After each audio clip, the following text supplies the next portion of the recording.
আসসালামু আলাইকুম রহমতুল্লাহি ওয়া বারাকাতুহু। সবাইকে শুভেচ্ছা, শুভ সকাল। নূরের পক্ষ থেকে সবাইকে অভিনন্দন। আমি আমার বাগানটা আপনারা জানেন, যেটা রাবার বাগানের মধ্যে দিয়ে যেতে হয়।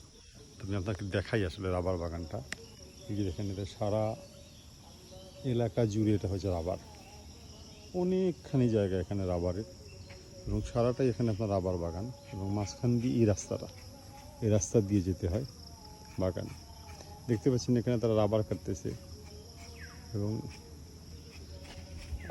প্রতিদিন এখান থেকে অসংখ্য গণিত রাবার কষ সংগ্রহ করা হয়।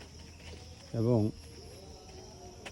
এই বাগানে প্রতিদিন সকালে ফজরের পরে যখন আলো ফুটে ভোরের, তখন থেকে এই মহিলারা এসে এখানে রাবারের গাছগুলো কেটে এখানের মধ্যে এরকম একটা দেখাই আপনাদের।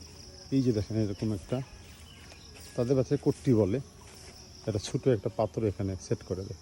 এই এখান থেকে রাবার পড়তেছে, এবং এই রাবারটা এখান থেকে অল্প অল্প করে সারাদিনে রাবার জমে, এবং এরকম এই পাত্রটা ভরে যায়।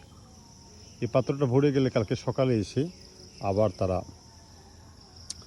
এই পাত্রটা খুলে আবার গাছটা কাটবে, এখানে কেটে এরকম ছিদ্র করে দিয়ে আবার এই একটা এখানে বেঁধে দিবে। তো আসলে এটা যারা সংগ্রহ করে, তারা জীবিকা নিয়ে তারা বাগানেই থাকে, এবং তারা প্রতিদিন হাজিরা হিসাব একটা টাকা বাগান কর্তৃপক্ষ থেকে পায়। এই দিদির সাথে একটু কথা বলে দেখি উনি কিছু বলে কিনা। দিদি, আপনি কি প্রতিদিন রাবার কাটেন? ও, এই কোটি কি এই দিনে একবারই এখানে লাগাই দেন? সকালে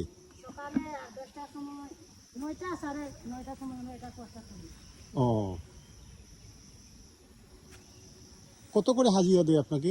170। প্রতিদিন 170 টাকা দেয়। আপনারা বাগানেই থাকেন? ও, আর ছেলেমেয়েরা কি করে? ও পড়ালেখা। এটা কি বাগান কর্তৃপক্ষ খরচ দেয়? না, ছেলেগুলা কই দিব ছেলেগুলা। ও, প্রতিদিন কয়টা গাছ কাটতে পারেন? 300। প্রতিদিন 300 কাটেন? প্রতিদিনই ডিউটি করেন? ও, আপনার স্বামী কি করে? বাড়িতে কাজ করে? না, এই বাগানেই কাজ করে। রেশন এগুলা কি ওই বাগান থেকেই দেওয়া হয় আপনাদের? আমরা বুড়ে আছি তো। জি, ধন্যবাদ আপনাকে।